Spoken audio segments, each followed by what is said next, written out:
Ambassador Vex Mali had attended thousands of Galactic Council sessions, but none had fallen into such absolute silence as when the human delegate had finished speaking.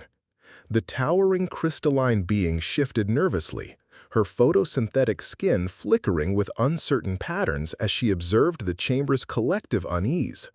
Perhaps, she ventured, her voice barely above a whisper, we could reconsider the taxation proposal? The human representative, a seemingly unremarkable female named Sarah Chen, simply smiled and folded her hands.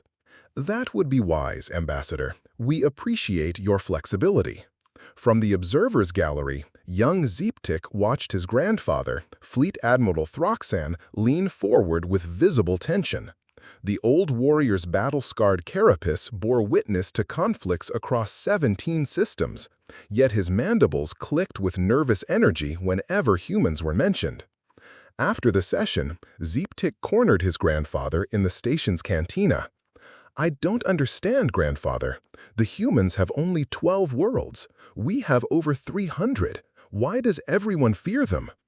Admiral Throxan's compound eyes dimmed as he poured himself a measure of fermented nectar. Sit, youngster. Let me tell you about the Kthmore War. The cantina's ambient noise seemed to fade as other patrons unconsciously leaned in. Stories of human warfare were rare. The species rarely spoke of their conflicts. 20 cycles ago, the Kthmore hegemony was the most feared military force in 3 sectors. 7 billion warriors, each bred for combat from birth. Their ships could crack planets, their weapons burned suns. The admiral's voice carried the weight of witnessed horror. They made one mistake. They attacked a human research station. Zeeptik's antennae twitched with confusion. One research station? Against 7 billion warriors? The station had 43 humans aboard. Researchers, technicians, a few children. Throxan's voice grew quieter. When the Kthmore fleet arrived, they offered the humans a choice: surrender and become slaves, or die fighting. What did the humans do? Nothing. They said nothing, transmitted nothing, just went silent. The admiral paused, lost in memory. For 3 days, the Kthmore demanded a response. The humans remained silent. So the hegemony did what they always did. They attacked. Zeeptik felt a chill run through his exoskeleton. And? The research station was destroyed in minutes. All 43 humans died. Admiral Throxan met his grandson's gaze. That's when we learned what human silence really means. I don't understand. Within 6 hours, every human ship in the galaxy stopped transmitting. Every human colony went dark. Every human ambassador left their posts without a word. The galaxy held its breath, wondering what would happen next. The admiral's nectar sat untouched.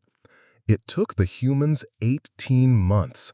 18 months of absolute silence while they moved through Kthmore space like ghosts. No declarations of war, no demands for surrender, no communication at all. They simply arrived. They destroyed the hegemony? Destroyed? Admiral Throxan's laugh was bitter. No, child. They did something far worse.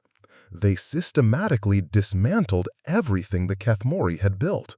Every military installation, every weapon, every ship. But they left the populations untouched. Zeeptik's confusion deepened.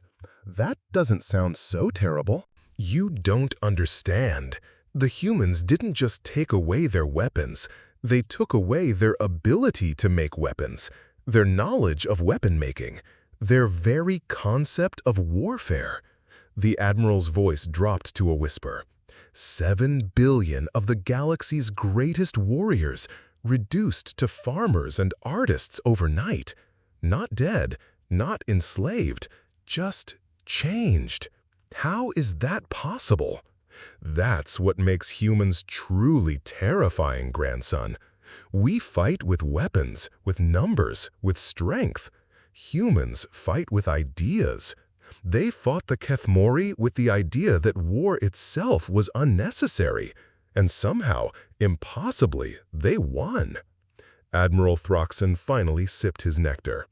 The Kthmore still exist. They're peaceful now, happy even. They thank the humans for freeing them from the burden of violence.